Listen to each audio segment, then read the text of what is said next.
3. Una escena que no olvidaré jamás.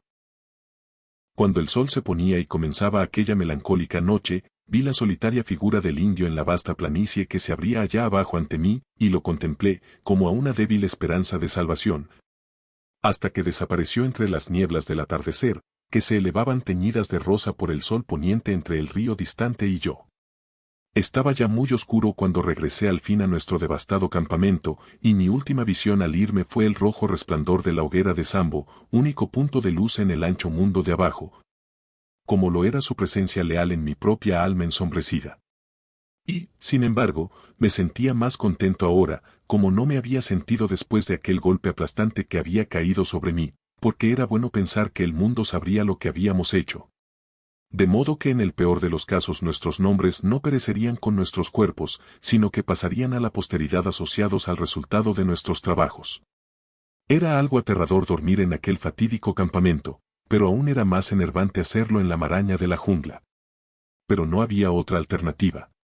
Por un lado, la prudencia me avisaba de que me mantuviese en guardia, pero, por el otro, mi exhausta naturaleza me impelía a no hacer nada de esta clase. Trepé a una rama del gran árbol ginkgo, pero su redonda superficie no me ofrecía una sustentación estable, y seguramente me vendría abajo rompiéndome el cuello en el momento en que me adormeciera. Por lo tanto bajé de nuevo y me puse a meditar sobre lo que debería hacer.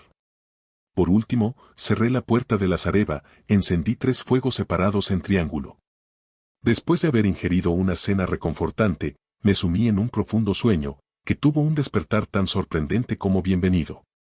Al amanecer, justo cuando despuntaba el día, una mano se posó en mi brazo. Me levanté de golpe, con todos mis nervios vibrando y mi mano tanteando el rifle. Lancé un grito de alegría cuando, en la fría y gris luz de la mañana, vi a Lord John arrodillado junto a mí. Era él. Y, con todo, no era él. Cuando lo había dejado era una persona de talante sereno, maneras correctas y pulcritud en el vestir. Ahora estaba pálido, con ojos extraviados, respirando a boqueadas, como si hubiera corrido rápido y muy lejos. Su rostro delgado estaba ensangrentado y arañado, su ropa le colgaba en andrajos y había perdido el sombrero. Lo contemplé asombrado, pero él no me dio oportunidad para hacer preguntas. Al mismo tiempo que hablaba iba cogiendo cosas de entre nuestros depósitos. «Rápido, compañerito. Rápido», exclamó. «Ahora cada momento cuenta. Agarre los rifles, los 2. Yo tengo los otros 2. Y ahora todos los cartuchos que pueda reunir. Llene sus bolsillos. Ahora, algo de comida. Media docena de latas será suficiente. Ya está bien. No se demore en hablar ni en pensar. Dese prisa o estamos perdidos». Aún semidormido e incapaz de imaginar el significado de todo aquello, me vi corriendo alocadamente por el bosque detrás de Lord John, llevando un rifle bajo cada brazo y un montón de alimentos en las manos. Corría escabulléndose por entre lo más espeso del monte bajo, hasta que llegó a una densa mata de arbustos. Se arrojó dentro, sin cuidarse de las espinas, y se echó en el corazón del matorral, empujándome para que me colocase a su lado. «Eso es», jadeó. «Creo que aquí estamos a salvo. Tan seguro como el destino que ellos van a ganar el campamento. Va a ser su primera idea. Pero lo que hemos hecho los confundirá». «¿Qué significa todo esto?», pregunté cuando hube recobrado el aliento. «¿Dónde están los profesores? ¿Y quién nos persigue?». «Los monos, hombre», exclamó. «Por Dios, qué bestias. No levante la voz porque tienen el oído muy aguzado, y la vista muy penetrante, también, pero su olfato es muy débil, hasta donde pude juzgar. Por eso, no creo que puedan descubrirnos husmeando. ¿Dónde estuvo usted, compañerito?». De buena se salvó. En pocas frases y con voz susurrante le conté lo que había hecho. «Eso es bastante malo», dijo cuando oyó lo del dinosaurio y el pozo. «No es un sitio muy apropiado para una cura de reposo, ¿eh?». Pero yo no tenía idea de sus posibilidades hasta que esos demonios se apoderaron de nosotros. Una vez caí en manos de los caníbales papúas, pero ellos son unos caballeros comparados con esta caterva. «¿Y cómo sucedieron las cosas?», pregunté. «Fue a la mañana temprano. Nuestros doctos amigos empezaban a moverse. Ni siquiera habían comenzado a discutir. De pronto, empezaron a llover monos. Caían tan abundantes como las manzanas de un árbol.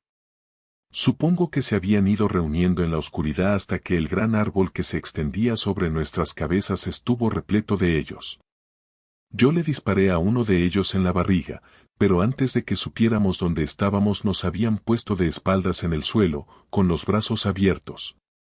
Yo los llamo monos, pero llevaban garrotes y piedras en las manos y farfullaban entre ellos en alguna jerigonza. Por fin nos ataron las manos con lianas trepadoras, y por ende están mucho más adelantados que cualquier animal que yo haya visto en mis andanzas. Monos hombres, eso es lo que son, eslabones perdidos, y ojalá que siguieran perdidos. Se lleva Ron a su camarada herido, que sangraba como un cerdo, y se sentaron a nuestro alrededor. Y si alguna vez he visto en una cara la fría determinación de matar, fue en las suyas.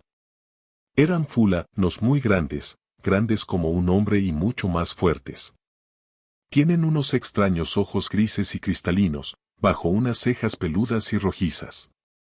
Permanecieron sentados, así, deleitándose con su caza. Challenger no es una gallina, pero hasta él se sentía acobardado. Se las arregló para ponerse de pie y les dijo a gritos que acabaran con aquello y se fueran. Creo que lo inesperado de todo esto le había hecho perder un poco la cabeza, porque los insultaba y maldecía como un lunático. No les hubiera dicho tantas palabrotas ni si se tratase de un grupo de esos periodistas que suelen ser sus favoritos. Bien, ¿y qué hicieron ellos? Yo escuchaba con el ánimo en suspenso la extraña historia que mi compañero me susurraba al oído. Mientras durante todo el tiempo sus ojos agudos vigilaban en todas direcciones y su mano mantenía empuñado su rifle amartillado. Pensé que había llegado el fin para todos nosotros, pero en lugar de matarnos pareció que aquel discurso les había hecho variar sus intenciones. Todos ellos farfullaban y charlaban entre sí. Entonces, uno de ellos se puso de pie junto a Challenger. Sonríase si quiere, compañerito, pero palabra de honor que parecían parientes. Nunca lo habría creído si no lo hubiese visto con mis propios ojos. Este viejo mono hombre, que era el jefe, parecía una especie de Challenger rojizo, con todos y cada uno de los rasgos peculiares de belleza que adornan a nuestro amigo, solo que un poco más destacados. Tenía el cuerpo breve, los hombros anchos, el pecho abombado, sin cuello, la gran chorrera rojiza que formaba la barba, las cejas muy pobladas, la mirada de, ¿qué quieres, maldita sea?, en sus ojos, en fin, todo el catálogo. Cuando el mono hombre se colocó al lado de Challenger y le puso su manaza en el hombro, la impresión era completa. Summerlee estaba un poquito histérico y se puso a reír hasta las lágrimas. Los monos hombres rieron también, o por lo menos charlaron en su endemoniado cacareo, y luego se dispusieron a conducirnos a través del bosque. No quisieron tocar nuestras armas y las cosas, supongo que las considera Ron peligrosas, pero se llevaron todos los víveres sueltos. Summerlee y yo fuimos tratados con rudeza durante la jornada, mis ropas y mi piel lo demuestran, porque nos hicieron caminar en línea recta a través de los matorrales, su propia piel no era afectada, ya que está curtida como el cuero. Pero Challenger estaba muy bien. 4 de ellos lo transportaban sobre sus hombros, e iba como un emperador romano. ¿Qué es eso? Se oía a la distancia un extraño ruido tintineante parecido a unas castañuelas. Allí van, dijo mi compañero, poniendo cartuchos en el segundo de sus rifles express de 2 cañones. Cargue todos los suyos, compañerito, camarada, porque no nos vamos a dejar prender con vida, y no lo piense más. Ese es el bochinche que hacen cuando están excitados. Por Dios. Van a tener algo con que excitarse si nos descubren. No será como en la última resistencia de los Grey. Como cantaba cierto cabezota, aferrando sus rifles en sus rígidas manos, en medio de un círculo de muertos y moribundos. ¿Puede oírlos ahora? Muy alejados. Esa pequeña banda no logrará nada, pero supongo que sus partidas de búsqueda están por todo el bosque. Bien, le estaba contando la historia de nuestras desgracias. Rápidamente nos llevaron a su poblado, que tiene alrededor de 1000 chozas de ramas y hojas, en una gran arboleda cercana al borde del farallón. Está a 3 o 4 millas de aquí. Las asquerosas bestias me palparon por todo el cuerpo, y me siento como si nunca más pudiera estar limpio otra vez. Nos ataron, el fulano que me manipulaba sabía atar como un marinero, y allí quedamos tendidos boca arriba cerca de un árbol, mientras un gran bruto armado de un garrote montaba guardia junto a nosotros. Cuando digo, nosotros, quiero decir Summerlee y yo. El viejo Challenger estaba subido a un árbol, comiendo piñas y pasándolo estupendamente. Tengo el deber de reconocer que se las ingenió para conseguirnos algunas frutas y con sus propias manos aflojó nuestras ligaduras.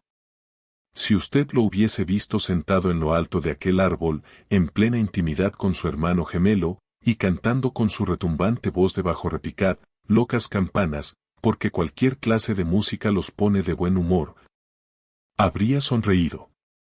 Pero como usted comprenderá, nosotros no estábamos muy predispuestos a la risa. Dentro de ciertos límites, ellos se inclinaban a dejarle hacer lo que quisiese, pero a nosotros nos tenían con la rienda corta. Era un gran consuelo para todos nosotros el saber que usted andaba suelto y que tenía bien guardados nuestros archivos. Y ahora, compañerito, le diré algo que lo va a sorprender. Dice usted que ha visto señales de vida humana, fuegos, trampas y todo lo demás. Y bien, nosotros hemos visto a los indígenas en persona. Eran unos pobres diablos, unos hombrecitos con cara de abatimiento, que tenían hartos motivos para estar así. Al parecer los seres humanos ocupan un lado de la meseta, allá enfrente, donde usted vio las cuevas, y los monos hombres dominan este lado. Entre todos ellos hay una guerra sangrienta y constante. Esta es la situación, hasta donde pude entenderla. Bueno, ayer los monos hombres se apoderaron de una docena de humanos y los trajeron prisioneros. En su vida oirá usted una cháchara y un griterío semejantes. Los hombres eran unos camaradas pequeñitos y cobrizos y tenían tantas mordeduras y zarpazos que apenas podían caminar. Los monos hombres mataron a 2 de ellos allí mismo, a uno le arrancaron prácticamente el brazo, fue algo completamente bestial.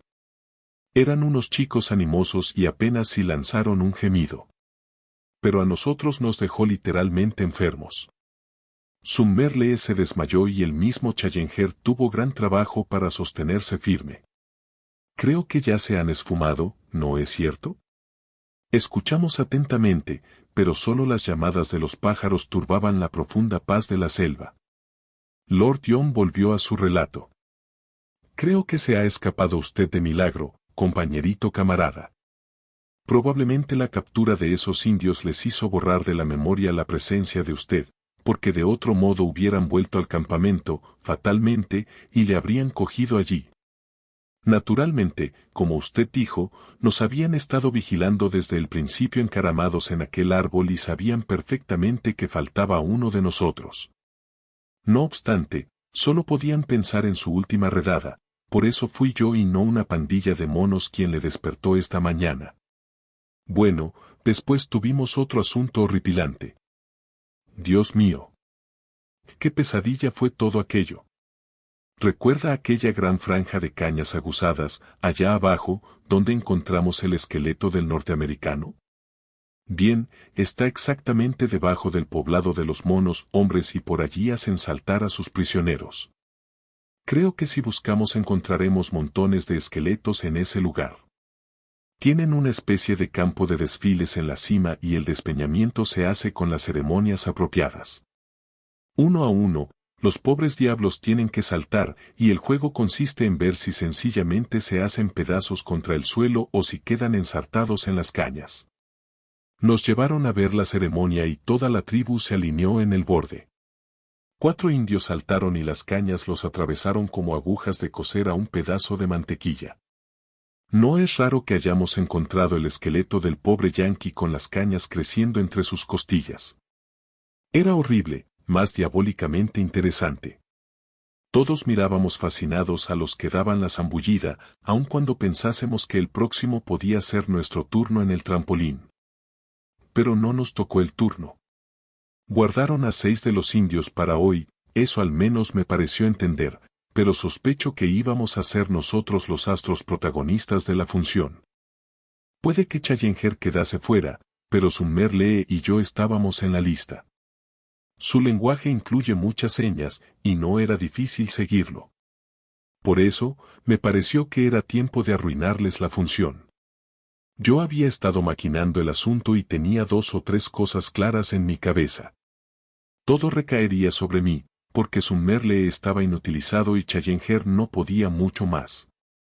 La única vez que pudieron acercarse el uno al otro, comenzaron a hablar en su jerga, porque no podían ponerse de acuerdo en la clasificación de aquellos demonios de cabeza pelirroja que nos habían atrapado.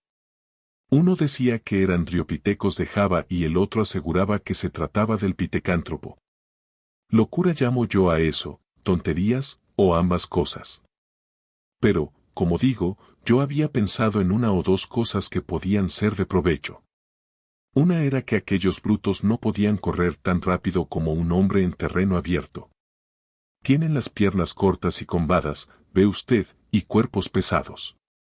El mismo Challenger podría dar unas yardas de ventaja en una distancia de 100 al mejor de ellos, y usted o yo seríamos unos perfectos campeones a su lado.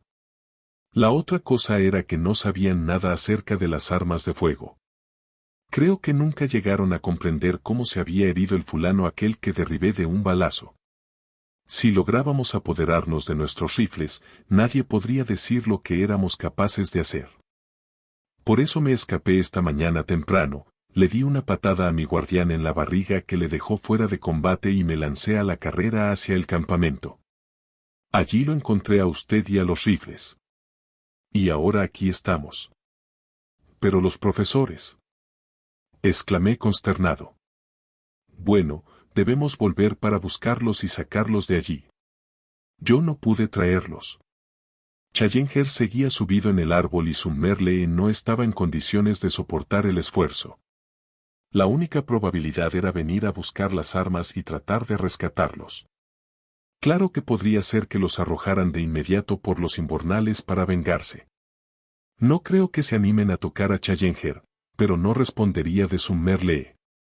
De todos modos, hubieran vuelto a cogerlo. De eso estoy seguro. Por lo tanto, las cosas no han empeorado con mi fuga. Pero es para nosotros un punto de honor volver allí, liberarlos o seguir con ellos hasta el final. De modo, compañerito, camarada, que arriba los corazones, porque antes de amanecer se habrá resuelto el asunto de un modo u otro. He tratado de imitar aquí la jerga cortante de Lord Roston, sus breves y vigorosas frases, el tono a medias burlón y a medias temerario que recorría su conversación. Pero era un jefe nato. Cuando el peligro arreciaba, sus modales garbosos se incrementaban, su conversación se hacía más chispeante, sus ojos fríos centelleaban de vida ardiente y sus bigotes de Don Quijote se erizaban con jubilosa excitación. Su amor al peligro, su intensa apreciación del sentido dramático de una aventura, tanto más intensa cuanto más estrechamente metido estaba en ella, su firme visión de que cada peligro es en la vida una forma de deporte. Un juego feroz entre uno mismo y el destino, con la muerte como prenda, hacían de él un compañero maravilloso en momentos como aquellos. De no haber sido por los temores que nos inspiraba la suerte de nuestros compañeros, hubiera sido una auténtica alegría el lanzarme a una aventura como aquella con un hombre como este. Nos estábamos levantando de nuestro escondite en la maleza cuando de pronto sentí el apretón de su mano sobre mi brazo. «Por Dios», susurró. «Aquí vienen». Desde donde nos encontrábamos tendidos podíamos entrever una nave parda, abovedada por los arcos verdes de las ramas y los troncos. Una partida de monos, hombres cruzaba por allí. Iban en fila india, con sus piernas arqueadas y sus espaldas encorvadas, tocando a veces el suelo con las manos y volviendo las cabezas a derecha e izquierda, mientras avanzaban al trote. Su postura agazapada hacía que parecieran más bajos, pero yo les calculé unos 5 pies de estatura. Tenían largos los brazos y su pecho era enorme. Muchos de ellos llevaban garrotes y a la distancia se parecían a una fila de hombres muy peludos y deformes. Durante unos instantes tuve esta clara imagen de ellos, luego desaparecieron entre los arbustos. Esta vez no será, dijo Lord John, que había empuñado su rifle.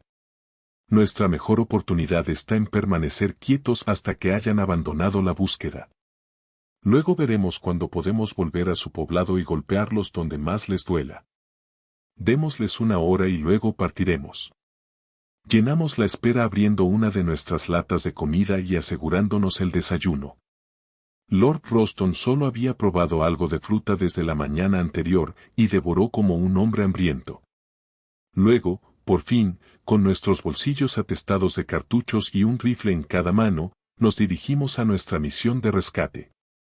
Antes de abandonar nuestro escondite entre la maleza señalamos cuidadosamente su posición y su orientación respecto al fuerte Challenger para poder hallarlo de nuevo en caso de necesidad. Nos escurrimos silenciosamente por entre los arbustos hasta que llegamos al mismo borde del farallón, cerca del viejo campamento. Allí hicimos alto y Lord John me adelantó algo de sus planes. Mientras estemos dentro de la espesura del bosque, estos cerdos dominan la situación. Pueden vernos y nosotros no. Pero en el espacio abierto la cosa es diferente. Allí podemos movernos más rápido que ellos. Por lo tanto, debemos permanecer en el campo abierto todo lo que podamos. El borde de la meseta está menos poblada de árboles grandes que la tierra interior. Esta será, entonces, nuestra línea de avance. Camine despacio, mantenga los ojos abiertos y su rifle preparado. Sobre todo, no deje que lo hagan prisionero mientras le quede un cartucho. Este es mi último mensaje, compañerito. Cuando llegamos al borde del risco, miré hacia abajo y vi a nuestro buen negro Sambo sentado sobre una roca situada debajo de nosotros y fumando. Me hubiese gustado saludarlo con un grito y contarle cómo estábamos, pero era demasiado peligroso, ya que podían oírnos. Los bosques parecían estar llenos de monos hombres. Una y otra vez oímos su curioso parloteo tintineante. En tales ocasiones nos sumergíamos en el macizo de arbustos más próximo y nos quedábamos quietos hasta que el ruido se alejaba. Nuestro avance, por lo tanto, era muy lento, y habrían transcurrido por lo menos 2 horas cuando advertí, ante la cautela de los movimientos de Lord John, que deberíamos estar muy cerca de nuestro destino. Me hizo señas de que permaneciera inmóvil y se adelantó arrastrándose. Un minuto después estaba de vuelta, con su rostro temblando de ansiedad. «Venga», dijo. «Venga rápido. Quiera Dios que no sea demasiado tarde». Cuando me arrastré hacia adelante para colocarme a su lado, estaba temblando de excitación nerviosa, atisbando entre los arbustos, pude ver el claro que se abría ante nosotros. Era una escena que no olvidaré jamás hasta el día de mi muerte. Tan fantástico, tan imposible, que no sé cómo voy a conseguir que usted lo crea. O cómo podré yo mismo tenerlo por cierto si vivo lo suficiente para sentarme otra vez en un diván del Savage Club y observar desde allí la solidez parduzca del embankment.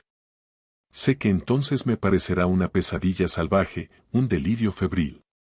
Por eso quiero ponerlo por escrito, cuando todavía está fresco en mi memoria, alguien, al menos el hombre que está tendido a mi lado sobre la hierba húmeda, sabrá si he mentido.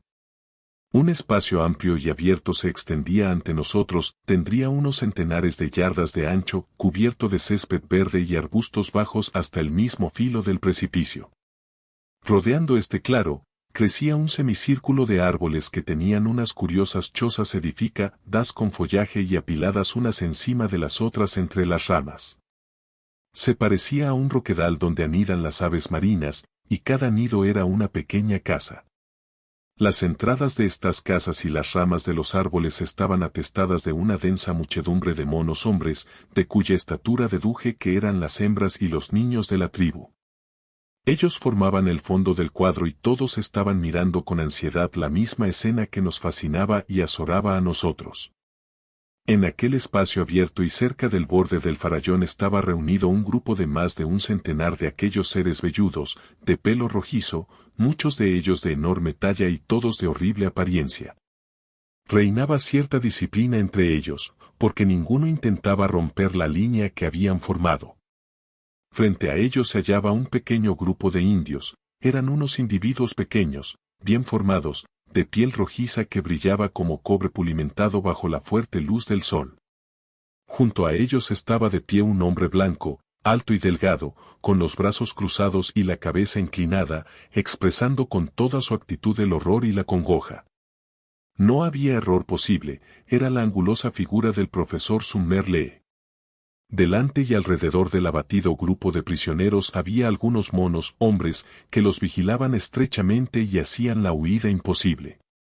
Después, separadas de todos los demás y cerca del borde del precipicio, estaban dos figuras tan extrañas y, en otras circunstancias, tan cómicas que absorbieron toda mi atención. Una de ellas pertenecía a nuestro camarada, el profesor Challenger.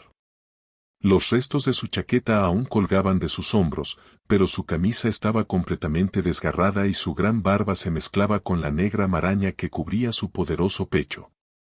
Había perdido su sombrero, y su cabello, que había crecido mucho durante nuestros vagabundeos, rodeaba en salvaje desorden. Un solo día había bastado para convertir al más elevado producto de la civilización moderna en el más desesperanzado salvaje de Sudamérica. Junto a él estaba su amo, el rey de los monos hombres. En todo, tal como había dicho Lord John, era la imagen exacta de nuestro profesor, salvo que la coloración de su pelo era rojiza en lugar de negra. La misma figura corta y ancha, los mismos hombros vigorosos, la misma inclinación de los brazos hacia adelante, la misma barba hirsuta que se confundía con el velludo pecho. Solamente la parte superior de las cejas, donde la frente inclinada y estrecha terminaba enseguida en el cráneo bajo y curvo del mono hombre, contrastaba agudamente con el cráneo amplio y magnífico del europeo. Y podía verse alguna diferencia marcada. En todo lo demás, el rey era una absurda parodia del profesor. Todo esto, que me llevó tanto espacio de escribir, se me quedó estampado en pocos segundos. Entonces teníamos cosas muy distintas en que pensar, porque un drama curioso se estaba desarrollando. Dos de los monos hombres habían sacado a uno de los indios de en medio del grupo y lo arrastraban al borde del precipicio. El rey levantó una mano a manera de señal. Agarraron al indio por sus brazos y piernas y lo balancearon 3 veces, atrás y adelante, con una tremenda violencia. Luego, con un espantoso envión, dispararon al infeliz por encima del precipicio. Lo lanzaron con tanta fuerza que describió una elevada curva en el aire antes de comenzar su descenso. Cuando desapareció de la vista, toda la concurrencia, con excepción de los guardias, se precipitaron hacia el borde del precipicio, y hubo una larga pausa de silencio absoluto, rota por un loco alarido de placer. Empezaron a dar saltos, agitando sus brazos largos y velludos en el aire y aullando con regocijo. Luego se apartaron del borde, volviendo a formar en fila, para esperar a la próxima víctima. Esta vez le tocaba a Sumner Lee. 2 de sus guardias lo cogieron por las muñecas y lo empujaron brutalmente hacia el frente. Su delgada figura y sus largos miembros lucharon y se estremecieron como los de una gallina arrancada de la jaula. Challenger se había vuelto hacia el rey y movía frenéticamente sus manos ante él. Estaba rogando, alegando, implorando por la vida de su camarada. El mono hombre lo apartó con rudeza y sacudió la cabeza. Era el último movimiento consciente que iba a hacer sobre la tierra. Resonó el estampido del rifle de Lord John y el rey se desplomó, quedando en el suelo como una revuelta maraña rojiza. Dispare hacia donde están más apiñados. Fuego, hijo, fuego. Gritó mi compañero. Hasta el hombre más vulgar esconde en el alma extraños abismos sanguinarios. Yo soy por naturaleza de corazón tierno y más de una vez se me han humedecido los ojos ante los aullidos de una liebre herida. Sin embargo, ahora me invadía la sed de sangre. Me vi en pie, vaciando uno de los cargadores y luego el otro, abriendo la recámara para recargarla, cerrándola con fuerza otra vez, dando vítores y alaridos mientras hacía eso. Con la pura ferocidad y el júbilo de la matanza. Nosotros 2, con los 4 rifles, hicimos unos terribles estragos. Los 2 guardias que conducían a Summerlee habían caído y aquel se tambaleaba como un borracho en medio de su sorpresa, incapaz de comprender que era un hombre libre. La densa banda de los monos hombres corría aturdida de un lado a otro, atónita ante este huracán mortífero cuyo origen y significado no podían comprender.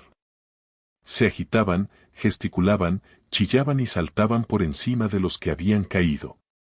Luego, con un súbito impulso, se lanzaron como una masa vociferante buscando refugio en los árboles, dejando tras de sí el suelo sembrado de camaradas heridos. Los prisioneros fueron abandonados de momento, de pie en el centro del claro. El rápido cerebro de Challenger entendió enseguida la situación. Cogió del brazo al azorado Summerlee y ambos corrieron hacia nosotros. 2 de sus guardianes saltaron hacia ellos, pero fueron derribados por 2 balazos de Lord John. Corrimos hacia el claro para unirnos a nuestros camaradas y pusimos un rifle cargado en la mano de cada uno de ellos. Pero Summerlee estaba exhausto y apenas si podía moverse, tambaleándose sobre sus pies. Ya los monos hombres se estaban recobrando de su pánico. Avanzaban a través de los matorrales amenazando con cortarnos el paso. Challenger y yo hicimos correr a Summerlee a la par nuestra, llevándolo cogido de los codos. Mientras Lord John cubría nuestra retirada disparando una y otra vez cuando la cabeza de algún salvaje asomaba gruñendo entre los arbustos. Aquellas bestias parlanchinas nos pisaron los talones durante 1 milla o más. Luego, la persecución se fue debilitando, porque comprendieron nuestro poder y ya no querían hacer frente a los infalibles rifles. Cuando por fin alcanzamos el campamento, miramos hacia atrás y nos encontramos solos. Eso nos pareció, pero estábamos equivocados, sin embargo. Apenas habíamos cerrado la puerta de espinos de nuestra zareba, cambiado un apretón de manos y arrojados al suelo jadeantes, cerca de nuestro manantial, cuando oímos un ruido de pasos y luego unos gemidos suaves e implorantes en el exterior de nuestro portal. Lord Roston se lanzó hacia allí, rifle en mano, y abrió la puerta de par en par.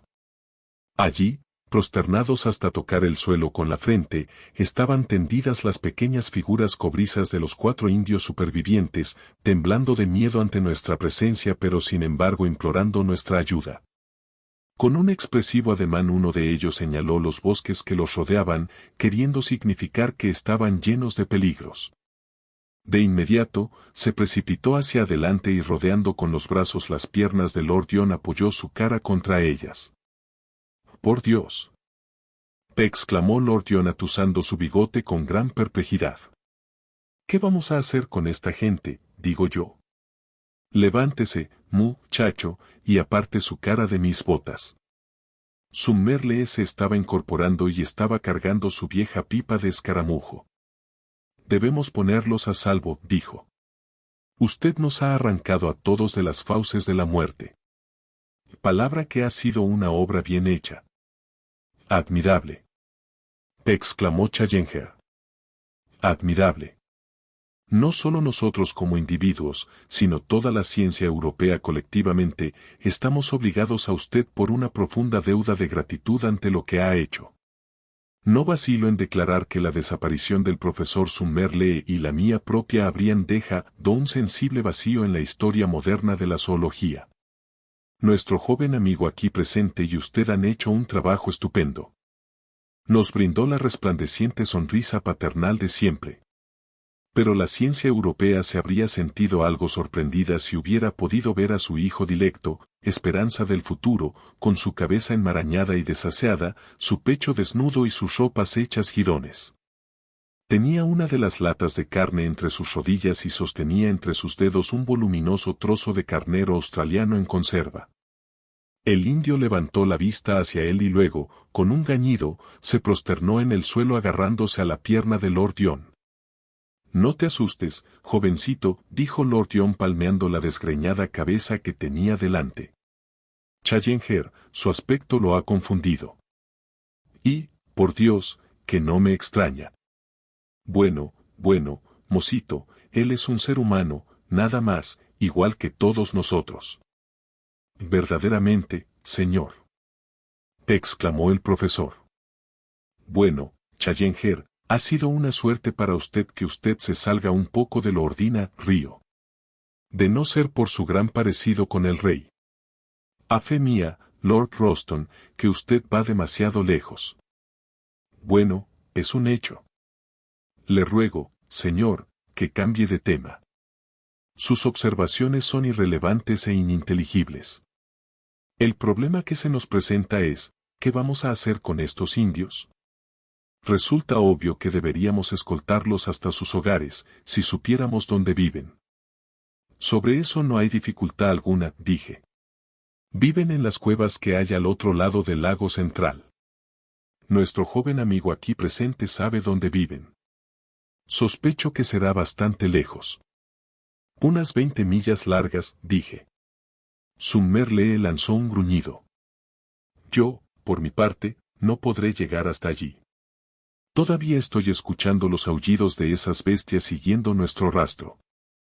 Mientras hablaba, oímos venir desde muy lejos, desde los oscuros recovecos del bosque, el agudo chillido de los monos hombres.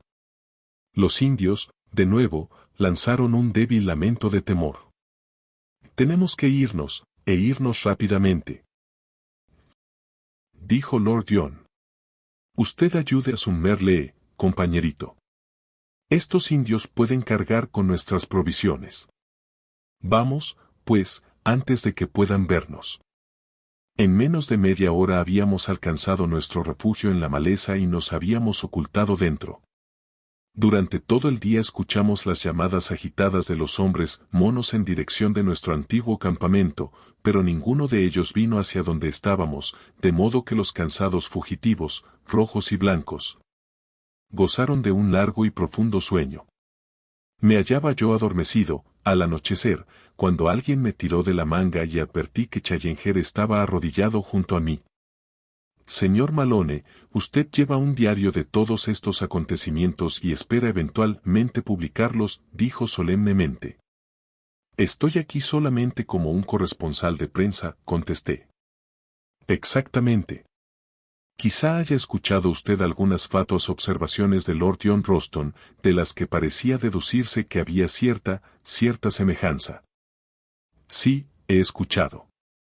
No necesito decirle que cualquier publicidad que se diera a semejante idea, cualquier ligereza en su narración acerca de lo que ocurrió, resultaría altamente ofensiva para mí.